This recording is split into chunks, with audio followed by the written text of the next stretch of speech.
12절을 보시면 갈리오가 나옵니다. 네로의 가정교사인 유명한 스토아 철학자 세네카의 형이었다고 하고요. 수사학자 갈리오의 양자가 되었다고 합니다. 그는 집정관으로 근무한 후 아가야 지방의 총독이 되었다고 하는데 그의 재임 기간은 바울의 선교 유행의 여행 연도를 어느 정도 추정할 수 있는데 갈리오는 대단히 공평하고 온화하였다고 하고 교양이 높고 덕망이 많아 칭송을 들었다고 합니다. 갈리오는 병 때문에 총독직을 떠났고 네로 황제에 의해 세네카와 함께 죽임을 당하였습니다. 여기 법정이 나오는데 총독은 공회나 광장에 있는 바실리카에 앉아 있었다고 합니다. 13절입니다. 13절에는 율법에 어긋나게가 나오고 그들이 고소한 내용은 공적인 종교인 유대교에 반대되고 로마법으로 인정받지도 않은 종교의 가르침을 전파함으로써 바울이 로마법을 어긴다는 것입니다.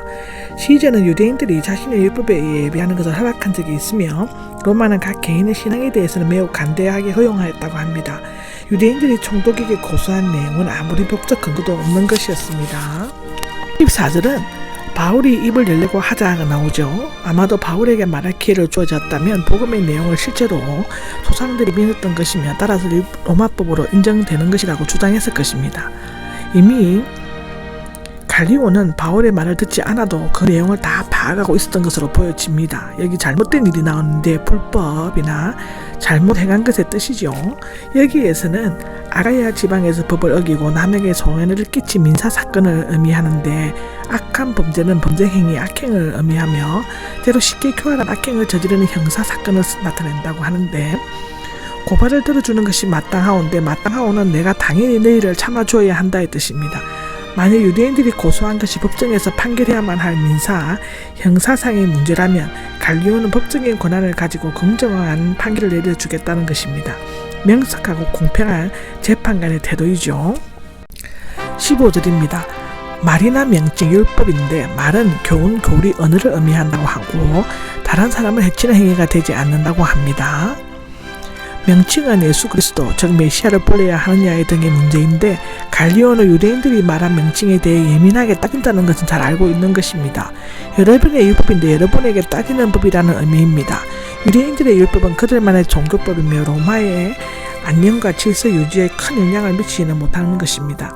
갈리오는 유대인들의 소송 내용이 불법이나 악질적인 범죄가 아니고 오히려 유대교 내부의 용어나 해석상의 문제로서 로마법을 적용한 것이 아니라 그들 스스로가 해결해야 할 문제라고 판단했습니다. 이렇게 해서 갈리오는 재임 초기에 유대인의 소송을 단호히 기각하고 배정함으로써 더 이상 이런 문제로 갈등이 일어나는 것을 용납하지 않으려 하였습니다. 그리고 그들은 법정에서 내쫓았다가 나오죠. 법정에서 내쫓았다는 갈리오가 바울의 가르침을 응호하기 위해 결정을 내렸다고 말할 수는 없지만 이 결정으로 말미암아 계속 이어진 바울의 선교 사역은 어느 정도 도움을 받았던 것은 사실이라고 합니다. 만약 이 고소로 바울에게 유죄 판결이 내려졌다면 바울은 가는 곳마다 어려움을 당하게 되었을 것입니다. 한편 유대인들은 기각 판결이 났음에도 물러서지 않고 계속 총독을 설득하려고 했을 것이고 결국 총독은 부하들을 시켜 강제적으로 내쫓아 버릴 수밖에 없었습니다. 17절에는 소소테네가 나오죠.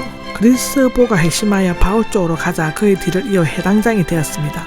어쩌면 둘 다 해당장이었을지도 모릅니다. 아마도 그는 바울의 전도를 받고 그 그리스도인이 되었고 후에 바울의 동역자가 된 것 같습니다. 고린도전서 1장 1절을 보시면 그렇습니다. 소소테네를 때린 것은 갈리오가 소송을 취하한 것에 대해 합의를 했는지 아니면 그가 소송을 제대로 하지 못했기 때문인지는 알 수 없습니다. 바울에게 깊은 호감을 가지고 있다는 것을 알아차리고 마구 때렸을 수도 있죠. 또는 반유대적 감정을 가지고 있던 헬라인들이 해당장을 무고죄로 구타했을 가능성도 있습니다. 갈리오는 상관하지 않았다는데 이 때문에 무심한 갈리오라는 말이 나왔습니다. 어쩌면 갈리오는 소소테네가 마땅히 맞아야 할 매를 맞고 있다고 생각했을 것일 수도 있습니다. 그리고 그런 일은 총독이 해야 할 일이 아니라 치안을 담당한 관리들이 해야 할 일이었다고 기록되어져 있습니다. 18절에서 23절은 바울이 고린도 전도를 끝내고 에베소를 거쳐 가이사랴에 상륙한 후 안디옥으로 돌아옴으로써 제2차 여행은 끝이 나는 것을 기록하고 있습니다. 18절을 보면 얼마 동안 머물다가 나오죠. 서둘러 떠나지 않은 것은 갈리오의 고소한 사건이 해결되었을 뿐만 아니라 그동안 2년 남짓 사역했던 고린도 교회의 남은 일들을 잘 마무리 짓기 위함이었습니다. 브리스길라와 아굴라의 이름을 순서가 바뀐 것은 브리스길라의 뛰어난 역할이나 사회적 높은 그녀의 위치를 나타내 보여주고 있는 것인데, 로마서 16장 3절, 디모데후서 4장 19절을 보시면 됩니다. 여기 수리아로 떠났다가 나오는데, 바울은 고린도에서의 전도 활동을 충분히 행했다고 판단하고 브리아길라와 아굴라와 함께 수리아로 향했습니다. 서운한 것인데 아마도 바울은 유대의 옛 관습을 따라 고린도나 에베소에서 자신의 선교 사역과 연관된 나시린 서원을 했을 수도 있습니다. 이 서원 기간 중에서는 머리를 깎지 않고 늘어뜨린 채로 두었다가 이 기간이 끝나면 머리를 깎아 하나님 앞에 태워서 드리는 의식이 있다고 하는데, 그 일정한 기간이 끝났으므로 그 표시로 갱그리아에서 머리를 깎았다고 합니다.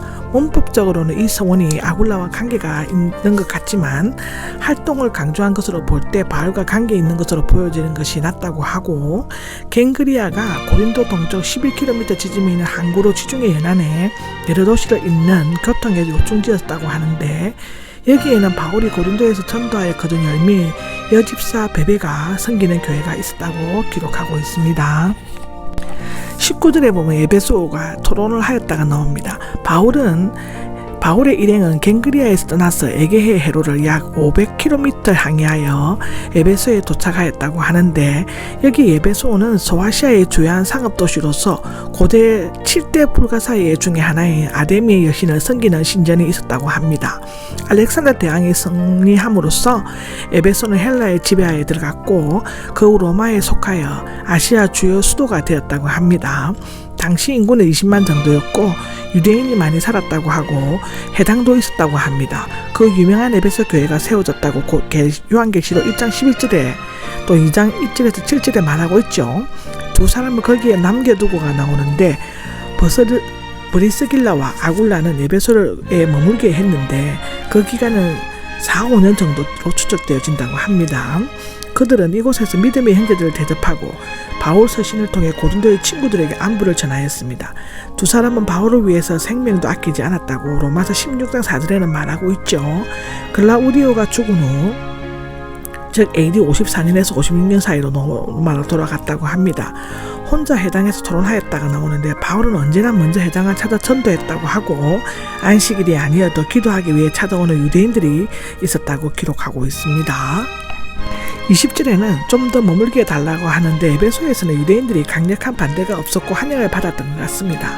21절을 보면은 작별 인사를 하면서가 나오는데, 서방 본부에는 내가 어떻게 해서든지 이번 명절을 예루살렘에서 지켜야 할 것이다 라가 되어 있는데, 이것은 고대 권위 사본에는 없습니다. 이것이 사실이라면 바울은 예루살렘에서 오순절을 지키려고 서둘러 에베소로 떠났다고 했던 것으로 추측하여진다고 합니다. 하나님의 뜻이라면 나오는데, 오늘날에 종종 약자로 쓰인다고 합니다.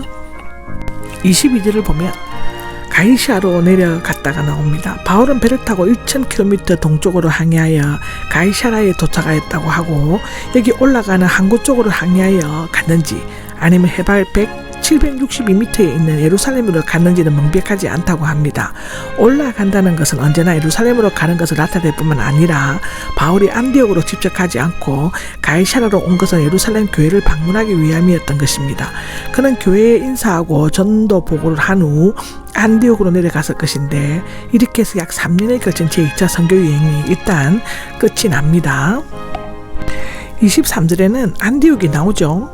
얼마 동안 머물렀는지는 모릅니다. 약 반년 동안 머물르면서 두 차례의 선교 여행 시의 문제점들을 점검하고 제3차 여행을 준비했는데, 그곳을 떠나가 나오는데 드디어 제3차 선교 여행이 시작되고, 갈라디아 지방과 블루기아 땅, 즉 제2차 여행 때처럼 육로를 따라 고향 다소를 지나고 길리기아 문을 거쳐 산을 넘어서 가는 길을 택하였는데, 그는 1차 선교 여행 때 세웠던 제2차 때 다시 방문했던 갈라디아의 브루기아 지역과 남부 갈라디아 지역, 즉 비시디아, 안디옥, 이고니온, 루스드, 드베 주변인데, 이 지역을 찾아다니면서 이미 그리스도를 믿고 그의 제자가 된 성도들에게 유대인들의 핍박과 거짓 교훈에 흔들리지 말고 더 굳게 서라고 격려하였다고 기록하고 있습니다.